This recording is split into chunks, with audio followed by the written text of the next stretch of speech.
IVM। आजादी का अमृत महोत्सव, बस यही महोत्सव हम सबके मन पर आजकल छाया हुआ है। और वैसे भी अगर हम रोजमर्रा की जिंदगी के बारे में भी सोचें तो आजादी के तो हम सारे दीवाने हैं। हमें आजादी चाहिए चिंताओं से, हमें आजादी चाहिए अनिश्चित जिंदगी से, हमें आजादी चाहिए नफरत या फिर नेगेटिव इमोशन से, और हमें आजादी चाहिए फाइनेंशियल स्ट्रेस से। पर हम ये सोचते हैं कि आजादी का मतलब बहुत सारी संपत्ति। बस मेरे पास अगर करोड़ों रुपए आ जाए तो मैं आजादी से चैन से अपनी जिंदगी जीऊं। ये बात सही तो है, लेकिन पार्शियली करेक्ट है। तो आज हम आजादी, वो भी फाइनेंशियल स्ट्रेस से जो आजादी हमें चाहिए, उसे हेल्थ इंश्योरेंस के माध्यम से समझने की कोशिश करते हैं। वैसे भी हम कुछ एपिसोड से कई फाइनेंशियल इंस्ट्रूमेंट्स के बारे में बात तो कर ही रहे हैं। मेडिक्लेम पॉलिसी, अरे नहीं बाबा, वो तो मुझे जो एजेंट पुश करते रहते हैं ना, वैसी वाली पॉलिसी। नहीं, अरे नहीं बाबा, आज की चुस्की में मैं आपको हेल्थ इंश्योरेंस के डर से भी आजादी दिलाऊंगी, क्योंकि मैं इस चुस्की में आपको हेल्थ इंश्योरेंस की कुछ रियलिटी से मिलाने वाली हूँ।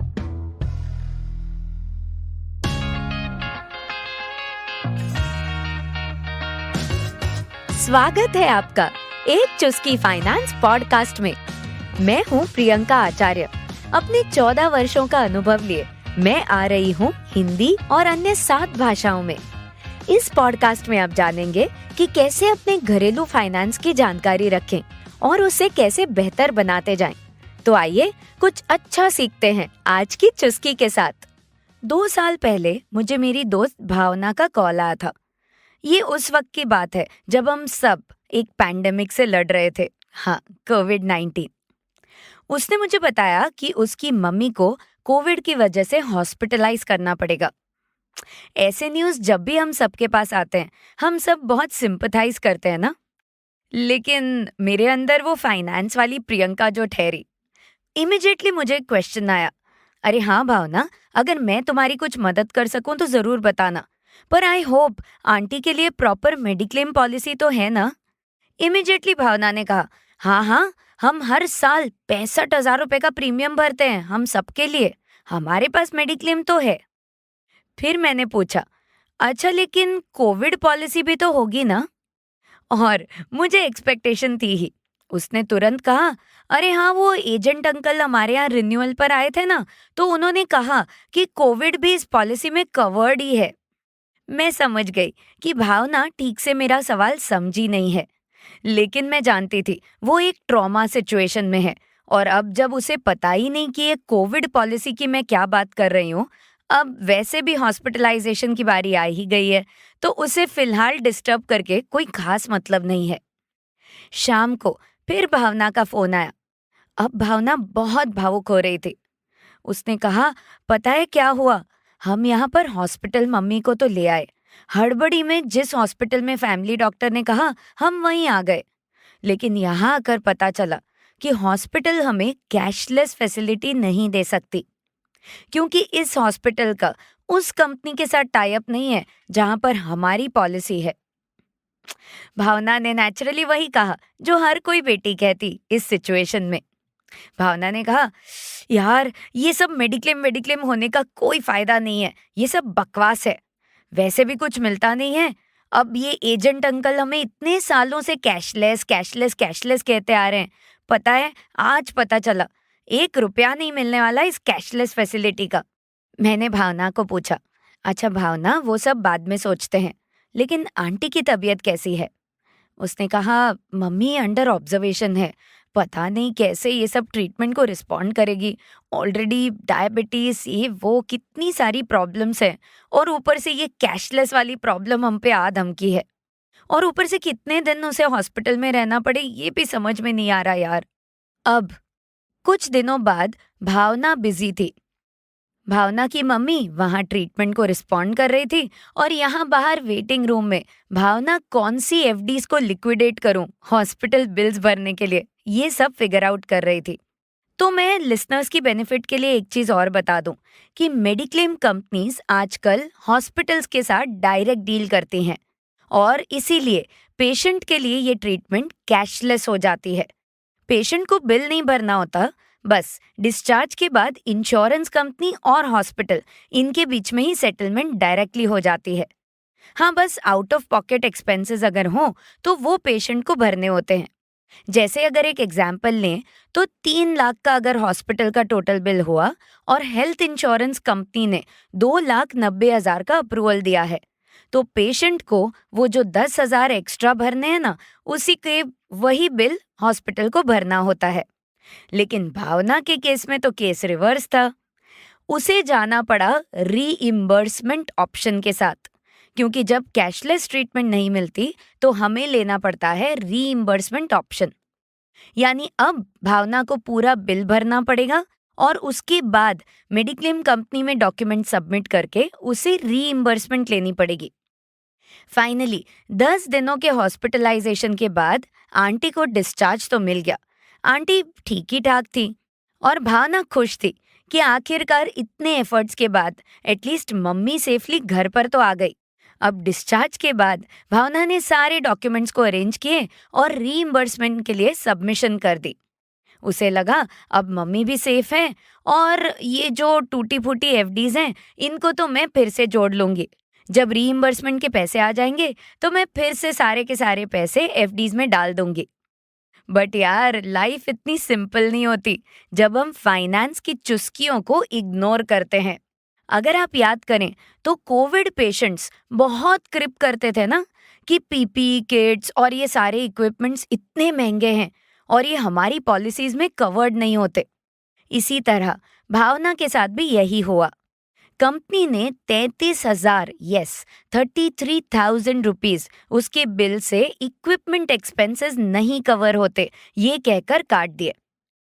अब भावना क्लूलेस थी। फिर से भावना ने फोन किया और मैं जानती ही थी कि ये फोन जरूर आएगा। अब मैंने उसे फिर से पूछा, क्या तुमने आंटी के लिए कोविड पॉलिसी कराई थी? फिर उसने वही राग आलाप छेड़ दिया, अरे वो एजेंट ने कहा था कोविड इज कवर्ड। मैंने कहा, अरे भावना, तुम जो कह रही हो ना वो हॉस्पिटलाइजेशन एक्सपेंसेस कवर हो रहे हैं, वो बात तो सही है। लेकिन क्या तुम ये नहीं जानती कि आईआरडीए ने स्पेशली कोविड के इक्विपमेंट्स के प्रोविजंस करने के लिए 2 तरह के नए कॉमन प्लान्स लॉन्च किए थे। एक का नाम था कोरोना रक्षक, एक का नाम था कोरोना कवच। ऐसे इसमें बहुत छोटे 2-2.5 हज़ार के प्रीमियम्स भरने होते हैं, लेकिन ये जो हैवी इक्विपमेंट्स के एक्सपेंसेस आते हैं ना, ये सारे इसी में कवर हो जाते हैं। भावना बोली, रक्षक, कवच, ओ अच्छा, अब मुझे याद आया। वो कुछ एजेंट अंकल ना हमें व्हाट्सएप पे रोज सुबह ब्रॉडकास्ट मैसेजेस भेजते हैं। उसमें मैंने कुछ ऐसे रफली ये वर्ड्स पढ़े होंगे, पर मैंने ना उनको कभी भी फोन नहीं किया इसके बारे में, क्योंकि मुझे लगा वो फिर हमें नई नई पॉलिसीज देते रहेंगे, फोर्स करते रहेंगे, वो भी अपने सेल्स टारगेट्स के लिए। लेकिन अब देर हो चुकी थी। 33,000 इस फैमिली के लिए एक बहुत बड़ा बर्डन था। आंटी की तो तबीयत ठीक हो गई, लेकिन ये जो घाव लगा था इसको भरने में शायद कुछ समय और लगेगा। दोस्तों, ये एक बहुत सैड स्टेट है ना, और ये सिर्फ भावना के परिवार के साथ नहीं, कई परिवारों के साथ होती है। मैं इस एपिसोड में कोई आपको दुख भरी दास्तान सुनाने के लिए नहीं बैठी हूँ। मैं यहाँ पर आपको 3 चीजें बताना चाहती हूँ जो कभी एक हेल्थ इंश्योरेंस के मामले में आपको इग्नोर नहीं करनी है। सबसे पहली बात, प्लीज अपनी एरिया की 3 नियर बाय हॉस्पिटल्स और अपने शहर की 3 टॉप मोस्ट हॉस्पिटल्स का लिस्ट अपने घर में हमेशा हैंडी रखें और सारे परिवार के लोगों को इन 3+3 हॉस्पिटल्स के बारे में पता होना चाहिए। आपको ये भी पता होना चाहिए कि इन 6-7 हॉस्पिटल्स में आपकी वाली कंपनी में कैशलेस फैसिलिटी मिल जाएगी कि नहीं। और जब जब आप पॉलिसी को रिन्यू करें तो इसकी इन्फॉर्मेशन को अपडेट जरूर कर लें। क्या पता अगर उस हॉस्पिटल और कंपनी का टाई अप टूट गया हो तो वो नेटवर्क हॉस्पिटल के लिस्ट में ना भी शामिल होती हो। इसलिए हर साल ये इन्फॉर्मेशन जरूर रीचेक कर ले। दूसरी बात, हमेशा अपने फैमिली का रैपो यानी फैमिली का कनेक्शन अपने हेल्थ इंश्योरेंस एडवाइजर से जरूर रखें। हम अक्सर हेल्थ इंश्योरेंस एडवाइजर को परिवार का एक व्यक्ति मिल ले तो बहुत हो गया ये मानकर चलते हैं, लेकिन ऐसा कभी मत कीजिए। 3 या 6 महीने में एक बार एडवाइजर को घर बुलाइए या फिर उनसे ऑनलाइन मिल लीजिए, और वो भी पूरे परिवार की मौजूदगी में। ये सारी बेसिक इन्फॉर्मेशन जो आपकी मेडिक्लेम पॉलिसी की है ना, ये उनसे एक बार रिवाइज कर ले, ताकि जब इमरजेंसी आए, भगवान न करे अगर इमरजेंसी आए, तो आपकी फैमिली उस एजेंट से बराबर कोऑर्डिनेट कर पाए और हिचकिचाए भी नहीं। और हाँ, अपने एजेंट से जरूर ये क्लियर आउट कर लीजिए कि ये रेगुलर मीटिंग्स आप बस फीचर्स को रिकॉल करने के लिए लेने वाले हैं और मेडिक्लेम की दुनिया में जो नई नई चीजें होती हैं उसको जानने के लिए। जरूरी नहीं कि आप इसमें एक नई पॉलिसी खरीदें ही खरीदें। और तीसरी बात, जब आप लगभग हर साल अपनी हेल्थ इंश्योरेंस पॉलिसी को रिन्यू करते आए हैं, तो ये भी ध्यान में रखें कि हम कुछ सालों में अपने फर्नीचर्स, अपने पर्दे, अपने पेंट्स, अपने होम डेकोर को भी तो रिनोवेट करते हैं ना। लेकिन अगर आपकी पॉलिसी सालों साल रिन्यू होते जा रही है, वो भी किसी रिनोवेशन के बिना, तो इसको रिनोवेशन और अटेंशन की बहुत ज्यादा जरूरत है। अब भावना की सिचुएशन के बारे में सोच कर दुखी होने के बदले आजादी का अमृत महोत्सव अगर आपको जेन्युइनली मनाना है, तो इस इग्नोरेंस और आधी नॉलेज से प्लीज आजादी जरूर ले लीजिए और इस अमृत महोत्सव को अमृत कवरेज यानी प्रॉपर हेल्थ इंश्योरेंस कवरेज के साथ जरूर मनाइए। तो ये थी आज की चुस्की। मैं हूँ प्रियंका आचार्य और ऐसे ही कुछ किस्से कहानियों के साथ आपके फाइनेंस की समझ को भारी बनाते रहूंगी। आपके फीडबैक और सपोर्ट का मुझे इंतजार रहेगा। आप मुझे फॉलो कर सकते हैं इंस्टाग्राम @PriyankaU पे और लिंक्डइन प्रियंका आचार्य प्रोफाइल से। अगर आपको ये शो अच्छा लगा तो IVM पे और भी शोज हैं जिनसे आप बहुत कुछ सीख पाएंगे। तो आ जाइए IVM पॉडकास्ट के ऐप या वेबसाइट पर। एक चुस्की फाइनेंस पॉडकास्ट और IVM के बाकी सारे शोज को आप सुन सकते हैं आपके पसंदीदा ऑडियो एप्स पर भी। हमें सोशल मीडिया पर अपना प्यार जरूर दें। हम @IVM पॉडकास्ट के नाम से हैं, फेसबुक, ट्विटर, इंस्टाग्राम और यूट्यूब पर। तो चलिए अगले मंगलवार फिर मिलते हैं एक नई चुस्की के साथ।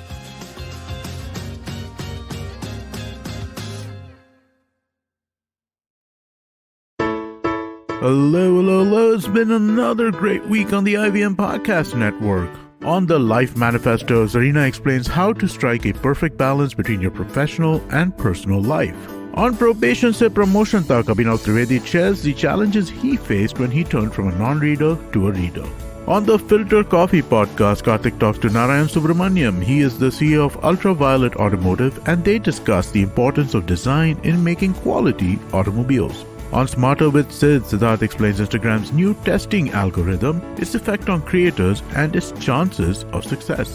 And on Storytellers and Storytellers, Vineet talks to Imbisat Ahmed, the CEO of EdTech startup Philo. Imbisat chats about the problems in Indian education. Once again, would like to remind you all about our merch. There's some amazing stuff out there. Please go to our website, ivmpodcast.com. Click on the shop tab and do check out what's available there. I'm sure you'll find something you like. Do follow us on social media. We're IVM Podcast on Twitter, Facebook, Instagram, and LinkedIn. And also, I'd like to remind you all to please tell a friend about this show if you're enjoying it. It will give you somebody to talk to the show about. Yeah, it really does help us too, so that too. Also, please rate us on any of the platforms you're listening to us on, and you can check us out on YouTube. We have a page on our website which basically lists all our YouTube channels. Please go check that out. And finally, we would like to thank our sponsors this week, Boat Lifestyle, Small Case, and Intel vPro. Thank you so much for making this possible. Have you ever wondered where the business world is headed? How the ways in which we create, market, and sell to consumers will evolve? Or if we'll ever go back to wearing pants while working? For answers to all of this and more, tune into Advertising is Dead with me, Varun Dugirala. Every Tuesday, as I talk to entrepreneurs, leaders, and change makers from across business, media, marketing, and beyond. You can catch all episodes of Advertising is Dead on the IVM Podcast website, app, or wherever you get your podcast from.